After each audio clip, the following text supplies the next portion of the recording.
Hi there, traders. This is Brad Gilbert with the FX Market Insight for Wednesday, the 17th of July.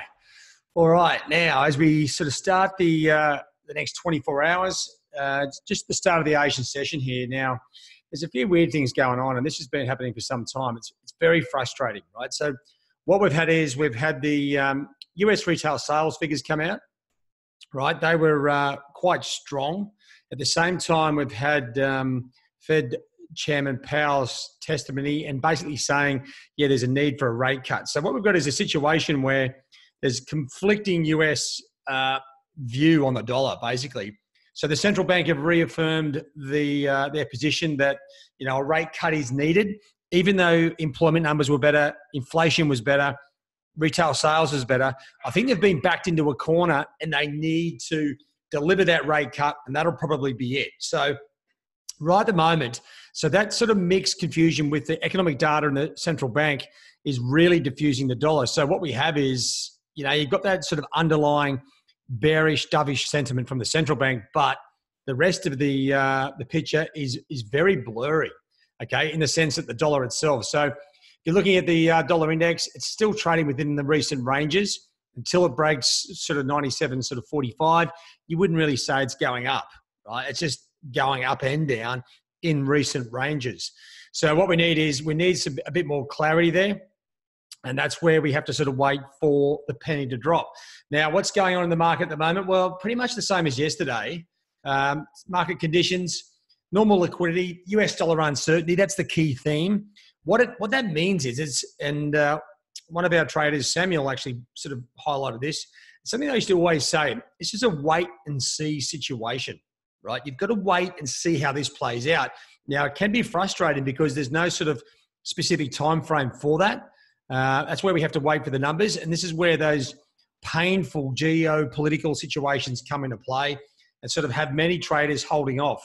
And there's no clear, with the Fed and the data being so different, there's no clear trends at the moment. So what we're seeing is we're seeing the hourly short-term trends flip around every other day. Yesterday, we even had the Aussie sort of pushing up through sort of 70.30, and that was sort of like hourly, daily, and almost weekly resistance. It just got above there, but now it's flipped back over and it's lower, right? This is unusual markets. It's very tedious. Now, on the back of that, what are the pairs to focus on? Well, dollar CAD still has, the longer term trends, the daily and weekly trends is down. So that's something to look at, but that goes against the other pairs, which is, sterling. There's a whole new bunch of Brexit crap that came out yesterday, talking about maybe delaying Brexit even further under Johnson, also, potentially going back to another referendum, etc. Now, Boris is a big pro-Brexit, so I can't imagine he'll agree to that. But what we are seeing is on the technical side of things, sterling is falling out of bed once again. Now, that can all change very quickly with positive Brexit comments. I don't think that's something you can, really hang your hat on. What we have to wait for is the key data to drop, and that's where traders can tangibly understand what's going on. Now, the CPI numbers, a key focal point for central banks with regards interest rate forecasts. Today, we have the UK CPI and the Canadian CPI.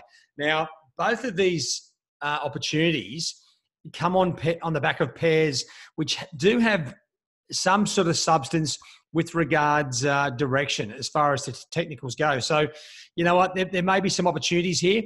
When I look at sterling, I see Brexit and I see confusion. So I'm not going to be really rushing into the the UK CPI, but the Canadian CPI may give us an opportunity if the data is strong, right? What we are looking for is to go with this recent downtrend. So we need strong Canadian data. At the same time, if I just bring it over to the charts, we've got to look for, some clarity here. Like oil is back at $57. That $3 move on oil is enough to really push dollar CAD up, right? This is where we're getting this, consistent seesawing, range-bound activity. Oil, $57, drops $3, and that pushes dollar CAD to the top side. Okay.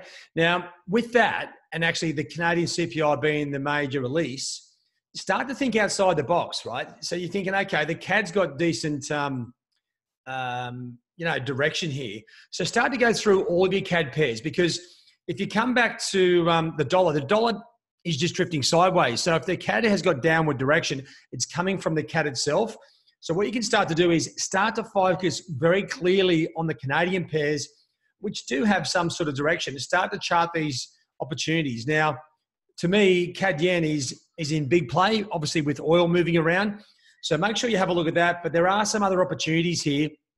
Unfortunately, we don't have clear direction on really any other pairs except sterling CAD. And you can see what that's done. So, it's gone from 177 down to 161 in 2 or 3 months. That's already, that trade is already maturing. So I don't think you can run into that. But what I would suggest you do is have a look at oil, right? This is an instrument that you can trade and trades very well technically. Now, once again, we've had that breakdown through $59, clear as day. On the longer terms charts, it's just trading sideways, but short term, we are seeing opportunities where that pressure is building. Now, if you want to sort of take that to the next sort of step, you really have a closer look at CAD yen across all timeframes, and you might be able to isolate a potential opportunity here, right? At the moment, it's still sort of pretty much trading sideways for my liking. And with oil moving down, you got to think the downside is a bit of a play. So the dailies, it's still sitting above the cloud there. Maybe that's an opportunity over the coming days or week. But what I'm trying to do is just highlight, don't get stuck just on the majors. Have a look across the board, because when you do look at the majors, right, look at this price action here around Aussie and Kiwi. It's inconclusive. Basically, the technical side of these currencies is sort of drifting up, but fundamentally, they're both going down as well. Dollar yen, well, this is a very short-term trend line. It's breaking on the top side. It's just basically drifting sideways as the market sort of swings from, dollar negative to dollar bullish around the various data releases.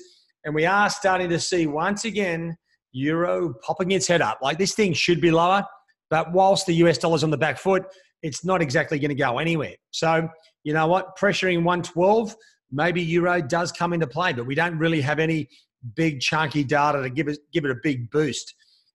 Sterling, it is going down, but this is on the back of, as I said, Brexit, geopolitical news. That would be putting pressure on euro as well.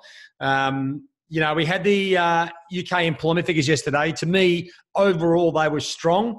But this is what you have to understand. Geopolitics trumps, sorry to use the Trump word there, but it does dominate the fundamental economic data when it comes out. So, you know what? They've put that aside. It's all about Brexit, and that's looking pretty murky at this stage.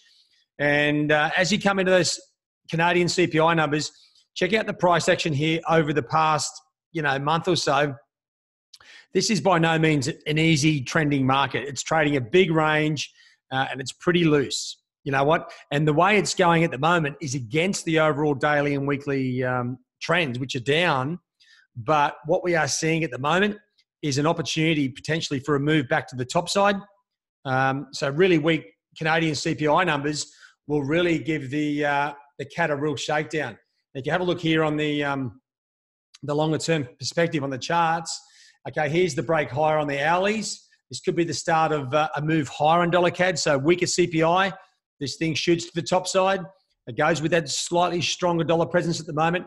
And here's the daily and weekly charts. It's below the previous support lines, but it's sort of just drifting around. So you know what? This thing could go pretty much anywhere. So I wouldn't be surprised. Weak CPI, it goes up. And, if the Canadian CPI comes in a bit stronger, then we may just see it drift back into the range on the hourly. So basically, all in all, it's not exactly awesome markets to be trading, right? Because what you have to do is you're looking for very finite opportunities. You're looking for these little bits and pieces to sort of run with. You're trying to avoid the geopolitical situations over here. And that means, possibly avoiding the CPI because you don't know what's going to go on with Brexit. The Canadian CPI numbers, yep, huge number, big potential for the Bank of Canada as far as future interest rates. But is dollar CAD really performing that well at the moment? Not exactly. All right, so that's a bit of a long-winded one, guys. Just want to give you a bit more direction there around, potential opportunities and what's going on. And it's primarily because I can feel the tension in the air. Everyone's getting a little bit frustrated with the lack of opportunity in the market. Don't let the market dominate you. If you don't see the opportunity, pull back and wait for the opportunity to come. Okay, that's the secret to this. All right, guys, have a good trade day. We'll catch you later on. Cheerio.